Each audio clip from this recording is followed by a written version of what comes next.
Well, hey everybody, good morning and welcome to Lake Oconee Church, both in person and online. And if you are our guest and we haven't met yet, my name is Andy and I am part of the staff team, and I'm so glad that you're here with us this morning.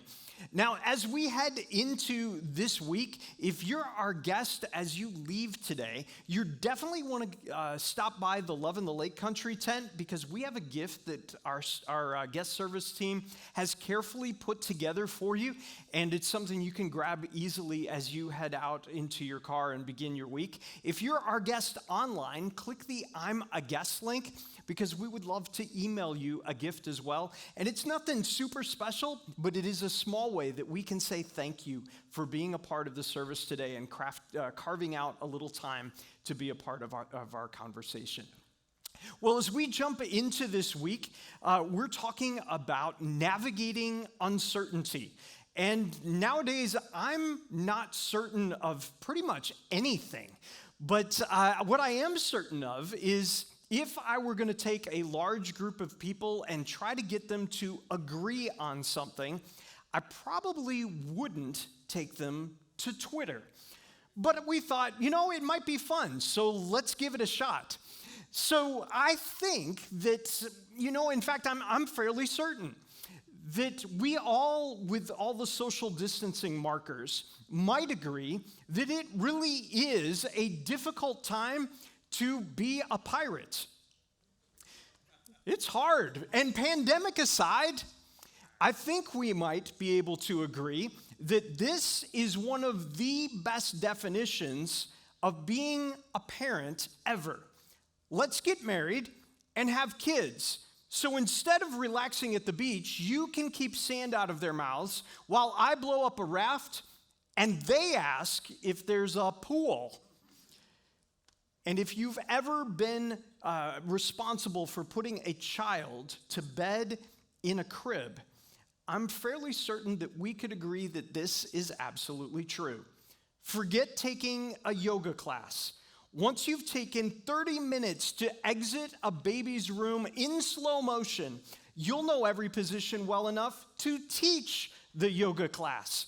Has anyone else hit the deck, rolled under the crib in order to avoid detection? Anybody else done that? I'm fairly certain I'm not the only one.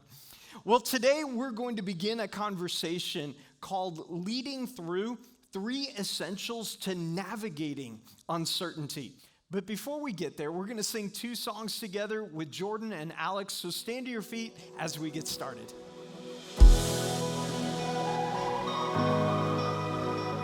We are super thankful if you're here with us in person or you're watching online. Just grateful that there are ways that God provides for us to gather. So we're going to sing about our God who's unstoppable and He can do anything. So let's lift our voices. There is no end to your power. There is no limit in you. You break down the walls. You make giants fall. There's nothing that you cannot do. Yeah. So we will not fear, no. We will not fear.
Amen. Yes, we're going to sing another song together. Let this be your prayer, your conversation with the Lord this morning, knowing He is trustworthy and He loves us. And because of that, we can trust Him and really look to Him for our next steps and seek wisdom from Him. In this uncertain time, we can look to Him first and really rely on Him. So sing this out with me.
just what to do.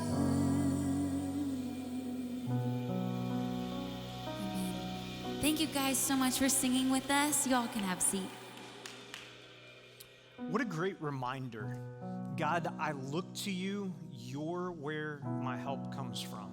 And it's so particularly important now as the pandemic has kind of messed with all of our schedules, and a relationship with our Heavenly Father is something that can easily be pushed to the back burner and just become an afterthought. And yet, as a church, our mission is to inspire people to follow Jesus.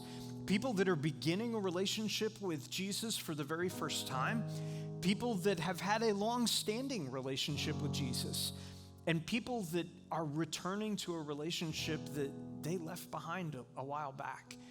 That's our opportunity, to inspire people to follow Jesus. And if we've learned anything during this season, we've learned that when the mission matters, great organizations innovate. And I'm so thankful for the innovation of our guest service team and our on-site cleaning contractors that have allowed us to create one of the most careful, compliant, social distanced, sanitized, touchless environments in our community, while at the same time our production team is creating an excellent online experience for those who remain at home. And at the same time, our family ministry team is innovating in the way that they are partnering with parents from breakfast till bedtime, through online downloadable videos, through parking lot environments, through a ton of other different ways that we are partnering with parents during this unique season. And though our Atlanta partners are a bit more constrained because of the sheer size of their church attendance and the health concerns of their counties, our local church, Lake Oconee Church, an independent local body, as a North Point partner serving Georgia's Lake Country, has been able to continue to pivot throughout the unusual nature of this year. And I'm sure we'll continue to do so over the weeks and months ahead as things continue to change. But let me just stop for a second and say thank you to those of you who give. Whether you give online through our website at lakeoconeechurch.org/give, or whether you give here in the room using the buckets that are beside all of the auditorium doors as you leave. However you choose to do that, thank you for your pattern of generosity, because that has enabled us to meet some real, tangible, significant needs here in our community during this time. And it's enabled us to continue to pivot as we inspire people throughout Georgia's Lake Country to follow Jesus. And if you haven't made giving a pattern in your life yet, I hope that you'll continue becoming a part of our mission. Consider becoming a part of our mission in that way as well. Well, in just a moment, we're going to connect with Andy Stanley, one of our teaching pastors, as he begins this brand new series entitled Leading Through. But before we get there, I want to take the chance to pray for you. Dear Heavenly Father, thank you that you are the one that we can look to, that you are where our help comes from. And at a time where it's really difficult to know where to turn and who to listen to and who to trust and what facts are the right facts and which ones are skewed, and it's just so difficult. God, thank you that at the end of the day, we can come to you and we can lay our lives, our concerns, our worries, our fears at your feet. And God, I pray right now for those of us who are just tormented by fear, that every news story and every situation seems to feed, and it causes us to wake up in the middle of the night just terrified of what might happen next. And God, for those of us who are battling completely different things, worried about our health, concerns about things that have nothing to do with what we read on the news, and yet things that a doctor has said to us. And God, as we work through those situations, God, I pray that you would continue to remind us that you are where our help comes from. And today, as we talk about just figuring out how to process the uncertainty that is our day-to-day lives. God, don't ever let us forget that you are our primary source of hope, even in those moments. I pray these things in Jesus' name. Amen. Today we begin a brand new 4-part series entitled Leading Through, and the subtitle is 3 Essentials for Navigating Uncertainty. 3 Essentials for Navigating Uncertainty. Now, here's the thing. Here's what we all have in common. In light of everything that's happened the past several months, there's a sense in which we are all picking up the pieces, moving forward the best that we can. But many of us, and I bet this includes you, many of us are responsible for helping other people move forward as well. Family members, maybe employees, team members, students, members of the community. So if you're a parent, a manager, a business owner, an executive, a teacher, a coach, a mayor, maybe part of a city council, people are looking to you and they're looking to me for direction. They're looking to us for inspiration, and mainly they're looking to us for hope. And you know this because you're a leader. Leading under normal circumstances and leading in normal conditions is tough enough, right? But leading people through and out of what we've just come through, not for the faint of heart. And I won't tell if you won't, but the people who are looking to us for leadership, they have no idea how unprepared we are and how unprepared we feel, right? Because, come on, we don't have all the answers. We don't have all the answers. We don't always know what to do. And isn't it true? We're just kind of making this up as we go along. At least I know I am. So anyway, having the discipline and I think having the humility to admit that you don't have all the answers, it actually makes you a better parent, a better boss, a better teacher, a better government official, better coach. It makes you a better leader. I mean, come on. There's no point in kidding ourselves. And there's no point in kidding the people who are looking to us for direction. Uncertainty is a permanent part of life, and it's a permanent part of the leadership equation. In fact, uncertainty is why the world needs leaders. It's why your family, your company, it's why your city needs you. So here's what we're going to do. In this series, we're going to discuss 3 essentials for leading through times of disruption and leading through uncertainty. Now, I think these are non-negotiables. I think to some degree these are irreducible minimums. They're always important, but in times of uncertainty, I think they're more important than ever. But before I give you the 3 essentials, today I want to spend a few minutes reading a story from the Hebrew Scriptures, our Old Testament, that draws all of us who are influencers into the broader context of our responsibility as leaders and influencers. So whether it's at home or work or in the community, this ancient narrative, I think this ancient narrative reminds all of us of the most important thing we can keep in mind as we think about our leadership and our influence. And it's simply this, that leadership is always a stewardship. Leadership is a stewardship. Now, we don't use the term stewardship very much, but in ancient times, a steward was someone appointed by a king to represent the king. So a steward had the authority of their authority, the king, because the king loaned it to him. It was given to them, and it could be taken away. And as we're going to discover, this is true of our influence and our leadership as well. And the more successful we are, the more successful you are, the easier it is to lose sight of this very, very, very important component of leadership. To put it bluntly, to leverage kind of modern business vernacular, we don't have people. We have responsibility to people because someone loaned us our responsibility. All leadership is a stewardship. And here's the second part. Not only is it a stewardship, it's temporary. It's temporary. The clock is ticking. Time will eventually run out on your influence. Time will eventually run out on your authority. Eventually, it'll either be taken away from us or we will simply give it away because it's temporary. And the reason it's temporary is we're temporary. And knowing there's an expiration date on our influence should inform our posture and our tone and our humility as leaders. We should lead with the end in mind because there's an end. Eventually our time runs out. And when it ends, your legacy will be established. And here's some bad news. Your legacy, your memory will probably be established by your final chapter, not necessarily your finest chapter. Again, it's not fair, but it's true. Leadership is a stewardship, it's temporary, and here's why today's narrative is so instructive. It's a stewardship, it's temporary, and we are accountable. Everybody is accountable to somebody for how they steward or manage their influence. But today's narrative reminds all of us that our accountability as leaders goes beyond a boss, a board, a constituency, or a base. In fact, if you believe in some way or shape or form that all men and women are created in the image of God, and that consequently, the people you lead and the people that you're raising, the kids that you're raising are technically or actually your brothers and your sisters, then ultimately we are accountable to God for how we lead and how we leverage our influence. Jesus taught this, Jesus modeled this, and today's text illustrates it.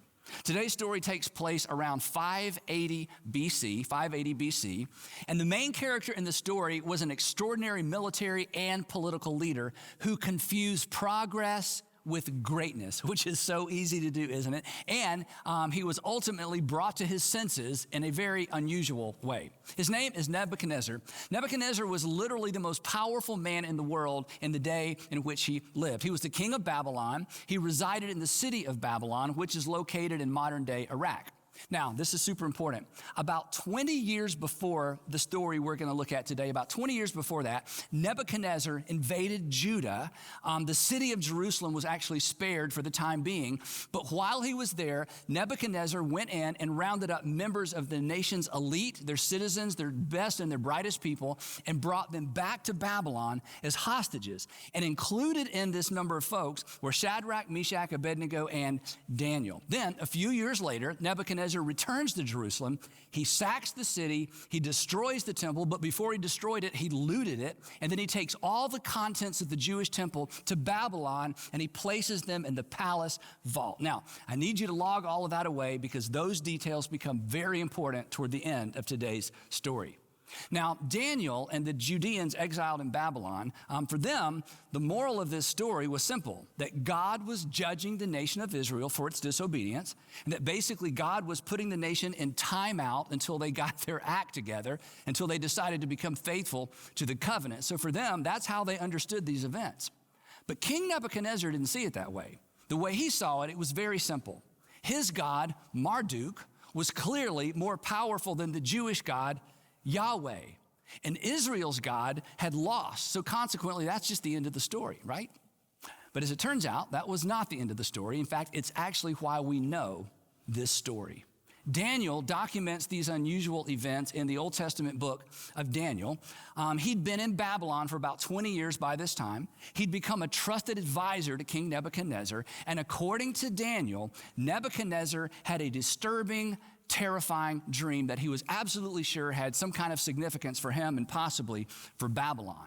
And so Daniel documents what Nebuchadnezzar describes as this horrible dream. Here's what he writes. He said, I, Nebuchadnezzar, was at home in my palace, contented and prosperous, and I had a dream that made me afraid. And here's what he dreamed. He dreamed that there was this enormous, beautiful tree that was visible to all the earth, and all the animals of the earth rested under the canopy of this enormous tree, and it provided food for all the earth's creatures. Then, in the dream, he hears this loud voice from heaven that says, cut it down. And in his dream, suddenly, this enormous tree is cut down to a stump. And then in the dream, the voice says this. It says, let him be drenched with the dew of heaven, and let him live with the animals among the plants of the earth. And let his mind be changed from that of a man, and let him be given the mind of an animal, till 7 times pass by for him. And then the voice announces this. The decision is announced by messengers. The holy ones declare the verdict, so that the living may know that. And here's the bottom line for Nebuchadnezzar. And here's the bottom line for us, that all the world would know that the Most High is sovereign over all kingdoms on earth and gives them to anyone he wishes and sets over them the lowliest of people. So when Nebuchadnezzar wakes up from this dream, he is terrified and he knows it has something to do with him. So he calls in all the usual suspects to help him interpret this dream, and they either can't or perhaps they won't. And eventually he brings in Daniel. And when Daniel hears Nebuchadnezzar's dream, he also is terrified. In fact, Daniel is so terrified when he hears Nebuchadnezzar's dream that Nebuchadnezzar actually has to comfort Daniel. And here's what Daniel says. He says, my Lord, if only the dream applied to your enemies and its meaning to your adversaries, but it doesn't. It's all about you. And then I think perhaps because of what he was about to say, Daniel takes a step back and he says, King Nebuchadnezzar, here's what the dream means. The Most High God has decreed that you will be driven away from humanity, that you're about to become like a wild animal, that you're going to humiliate yourself publicly, and that this will go on until you finally acknowledge, and then maybe he takes another step back, until you finally acknowledge that the Most High God, not you and not Marduk, is sovereign over the kingdoms of men.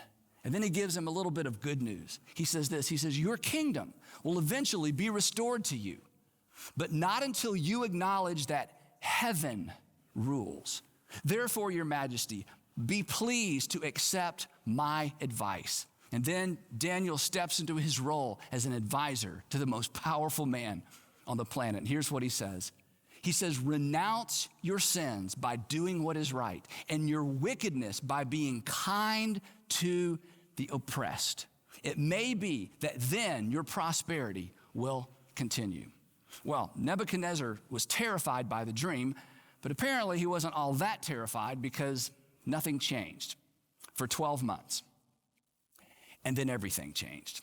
12 months later, King Nebuchadnezzar was walking on the roof of the royal palace of Babylon, and he said to himself, or he said out loud, is not this the great Babylon I have built as the royal residence by my mighty power and for the glory of my majesty? And we can hear the music change, can't we? And we can pretty much guess what happens next, can't we? The words were still on his lips when a voice came from heaven, and the voice said this is what is decreed for you, King Nebuchadnezzar. Now, King Nebuchadnezzar is the one who's accustomed to making the decrees. Now someone is making a decree about him. King Nebuchadnezzar, your royal authority has been taken from you. It's been taken because it can be taken, and it can be taken because it was given. It was on loan. It was a stewardship, Nebuchadnezzar. And Nebuchadnezzar, you didn't know it, but you are accountable, and you're being called to account. You made it all about you, and now you're through. King Nebuchadnezzar, you will be driven away from people, and you will live with the wild animals. You will eat grass like the ox. And 7 times will pass by for you until you acknowledge, and here's the bottom line, until you finally acknowledge that the Most High is sovereign. The Most High is sovereign over all the kingdoms on earth, and he gives them to anyone he wishes. And immediately, Daniel says, immediately, Nebuchadnezzar was driven away from people, and he ate grass like the ox. His body was eventually drenched with the dew of heaven until his hair grew like the feathers of an eagle and his nails like the claws of a bird. Nebuchadnezzar lost his mind. Possibly stricken with boanthropy. Boanthropy is actually a real psychological disorder where the person suffering from it actually believes that he or she is a cow or an ox. So what happens is his attendants or his wife walks in one day and they find King Nebuchadnezzar crawling around on all fours making animal noises. They take him out to a private garden, and they try to keep this story private, and he lives there. We don't know how long, but eventually he comes back to his senses, and when he's told what happens, of course, he's absolutely humiliated. And he puts 2 and 2 together, and he remembers the dream, and he remembers Daniel's interpretation of the dream. And Daniel takes down his confession, and here's what Nebuchadnezzar said at the end of that time. He said, I, Nebuchadnezzar, raised my eyes toward heaven, and my sanity was finally restored. And then, of course he did, then I praised the Most High. I honored and glorified him who lives forever. His dominion is an eternal dominion. Suddenly, it's not all about Marduk. It's all about Daniel's God. His dominion is an eternal dominion. His kingdom endures from generation to generation. This is so powerful. No one can hold back his hand or say to him, what have you done?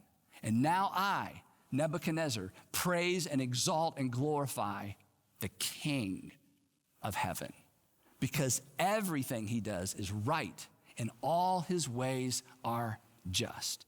And those who walk in pride, he is able to humble. So here's the lesson for Nebuchadnezzar and for us. Leadership, even kingship, is a stewardship. It's a gift. It's temporary. Leaders and kings are accountable. And so we dare not, this is our lesson, we dare not leverage our power, we dare not leverage our influence to oppress.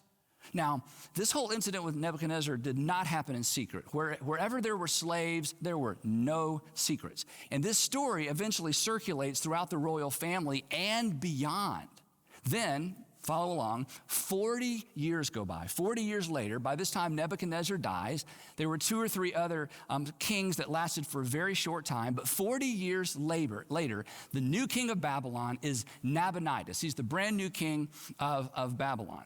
He's the king of Babylon, but he is no King Nebuchadnezzar. And as the glory of Babylon begins to fade, in the east, the Persians, under the leadership of Cyrus the Great, begin to flex their military and economic muscle, and Cyrus the Great sets his sights on the city of Babylon with all of its legendary wealth, and he launches a campaign of conquest and destruction with Babylon, the city of Babylon, as the ultimate prize. So King Nabonidus, who's the king now in Babylon, he put his co-regent Belshazzar in charge of the city. I know it's a lot of names, puts Belshazzar in charge of the city of Babylon. Then he and the Babylonian army go out to confront Cyrus, who's making his way toward the city of Babylon. Well, the Persian army under Cyrus decimates the Babylonian army. They capture Nabonidus and they march on the city. And Cyrus knows that the great city of Babylon, the defenses make it pretty much impregnable. But he's going to march on the city anyway. Meanwhile, inside the city of Babylon, Belshazzar, who now considers himself the king, prepares the city for a protracted siege. He reinforces the gates as the Persian army surrounds the city. And he's so confident the Persians will never breach the walls of Babylon. I mean, from his perspective, the Persian army is going to, thirst to death, starve to death, or if they stay too long, they're going to freeze to death. But there was no way they would take the city of Babylon. So, with the city's defenses set, Belshazzar decides to throw a party, a huge party. Now, in light of what happens next, it's important to note that Belshazzar was actually the late King Nebuchadnezzar's grandson. In the text, it refers to him as Nebuchadnezzar's son, but that's just the way they talk. He was actually King Nebuchadnezzar's grandson. So, here's what happened next. King Belshazzar gave a great banquet for 1,000 of his nobles. This was a big party, and he drank wine with them. And while Belshazzar was drinking his wine, he gave orders to bring in the gold and silver goblets that Nebuchadnezzar, his father or his grandfather, had taken from the temple of Jerusalem. We talked about that up top, remember? So they brought in the gold goblets that had been taken from the temple of God in Jerusalem. And the king and his nobles, his wives and his concubines drank from them. They essentially made a mockery of these sacred things that had been taken from God's temple in Jerusalem. But it gets worse. As they drank the wine, they praised the gods of gold, the gods of silver, of bronze, iron, the gods of wood, and the gods of stone. And Yahweh had finally had enough. The text says that suddenly, the fingers of a human hand appeared and wrote on the plaster of the wall near the lampstand in the royal palace. And the party stopped, right? The king watched the hand as it wrote, but he can't read what's being written. In fact, nobody can read it. The text says that his face turned pale and he was so frightened that his legs became weak and his knees were knocking. And then Belshazzar announces to everybody at the party, anyone who can read this, anyone who can read and interpret this writing, I will make them the third highest ruler in the kingdom. But nobody steps up. Now, his queen, who apparently either wasn't invited to the party or who left early, hears all of this commotion, or maybe she hears a lack of commotion. She steps into the banquet hall. She glances up at the wall and sees this strange writing on the wall, and she comes over to the king and she says, "Pumpkin," or however she referred to Belshazzar. "Pumpkin," she says, "don't be alarmed. Don't look so pale. There's actually a man in your kingdom who has the spirit of the holy gods in him.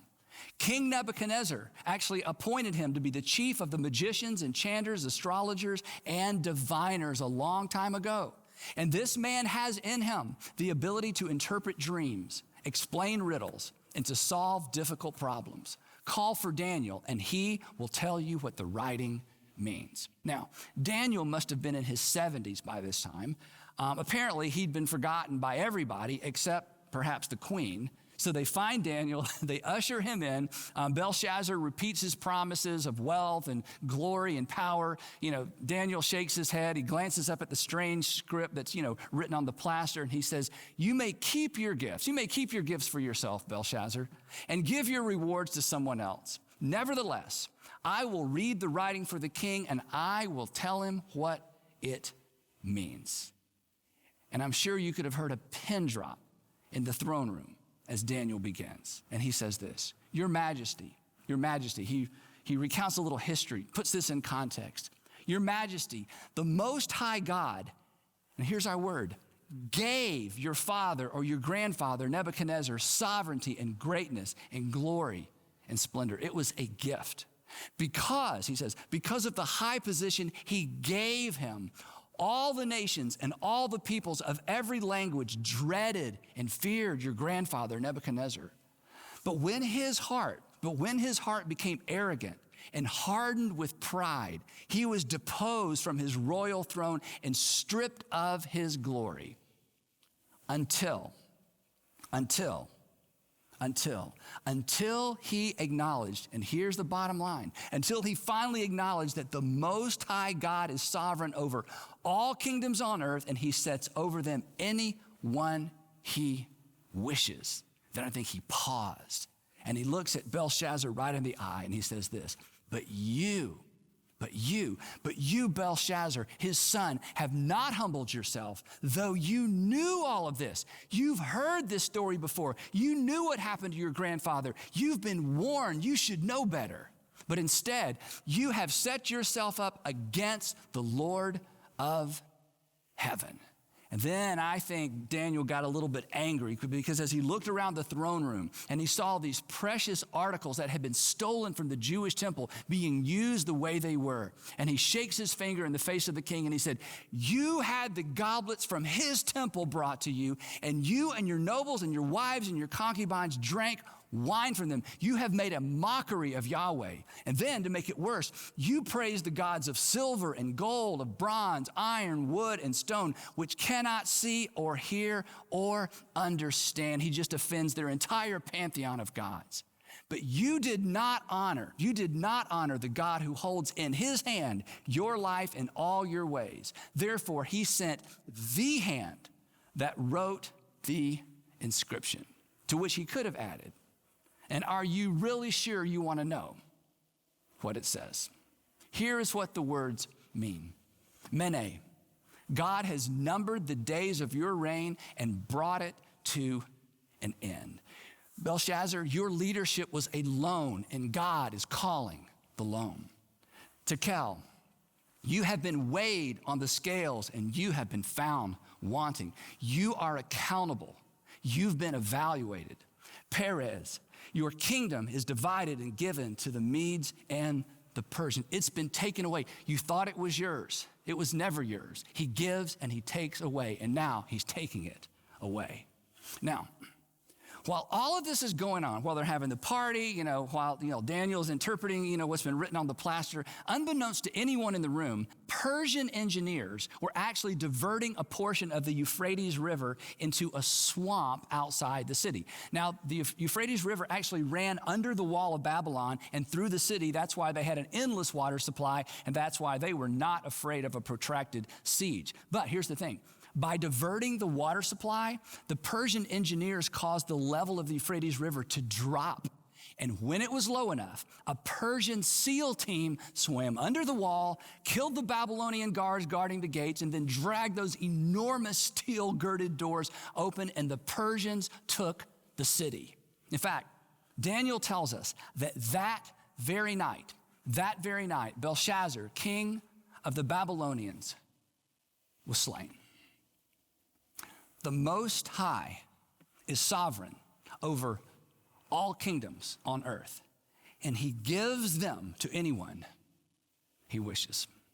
Now, I'll be honest, I'm not sure how all of that works, but if it's true, and I think it is, there's something there for all of us who have any measure of influence. Your talent, your education, your family connections, your hard work, your discipline, or maybe just your plain luck, put you in a place of influence. But what you do with that influence determines whether or not you are a leader worth following, a leader worth emulating. And this is what's so catalytic about this idea. Unlike Nebuchadnezzar in his early years, and unlike Belshazzar, when we view our influence, however great or small, when we view it as a temporary stewardship for which we are accountable, we will be far less likely to spend it all, focus it all, or leverage it all on ourselves. And we will be far more inclined to leverage our leadership and our influence for the sake of those we have the privilege to lead. We won't need to be reminded that greatness is more than progress. When we embrace this definition of leadership that incorporates the idea that it's a stewardship, that it's temporary, and that we're accountable, we won't have to be reminded that people matter most, that what's best for people is always what's best. We won't need to be reminded that people matter to God because we will live with the understanding that it's God who loaned us our temporary opportunity to begin with. So, whether you're leading a family, a business, a nonprofit, a division, a department, a team, a city, a state, or a nation, remember this. Leadership at every level, leadership is always a stewardship. It is always temporary. And you are accountable. And here's why. Because the Most High is sovereign over the kingdoms of men, and he gives them temporarily to anyone he wishes. Now, all of that is simply the setup or the context for where we're going over the next 3 weeks. And next time, we're going to tackle the first of these 3 essentials for leading through times of disruption and uncertainty. So please, please, please don't miss part 2 of leading through. Before you go, however, I do have 3 questions I would love for you to think about or ideally talk about with your small group or maybe with your family. Now, here's the first question. When it comes to leveraging influence and authority, think about this one. When it comes to leveraging influence and authority within the context of your personal experience, in terms of what you've experienced, where have you seen or who have you seen get this right? Who have you seen get it wrong? And then talk a little bit about that. Number 2, as you consider your personal sphere of influence, and many of us think we don't have much influence, but everybody has some sphere of influence. As you consider your personal sphere of influence, which of these 3 descriptors do you find to be most challenging and why? The fact that leadership is a stewardship, the fact that it's temporary, or the fact that you're accountable? And then I would love for you to do just a little Bible study. I'd love for you to find a Bible and look up Mark chapter 10, read verses 42 through 45, and then answer this simple question, and this is something we've talked about before. What are the qualifications for anyone, in Jesus' words, what are the qualifications for anyone who wants to become great? Now, as I said up top, this has been an unusual season for all of us, but unusual times mean unusual opportunities. So this week, I want you to look for an opportunity to leverage your influence, your temporary stewardship of influence, for the benefit of someone who could benefit from it. Because, after all, that's why God gave it to you to begin with. Leadership is a stewardship. It's temporary, and we're accountable. And unprecedented circumstances create unexpected opportunities. And that's why I'm so proud of our family ministry team, because even though we don't have live family ministry environments in the building each Sunday yet, they have come up with so many creative things and stepped into those opportunities. So today, there are videos being uploaded that are available on demand at lakeoconechurch.org/family-on-demand, all one word. And those videos are available for preschoolers and elementary children. And then on Thursday, we're having transit driveway groups right here on our property. And those will be outdoors and spaced out. But those are for our middle and high school students.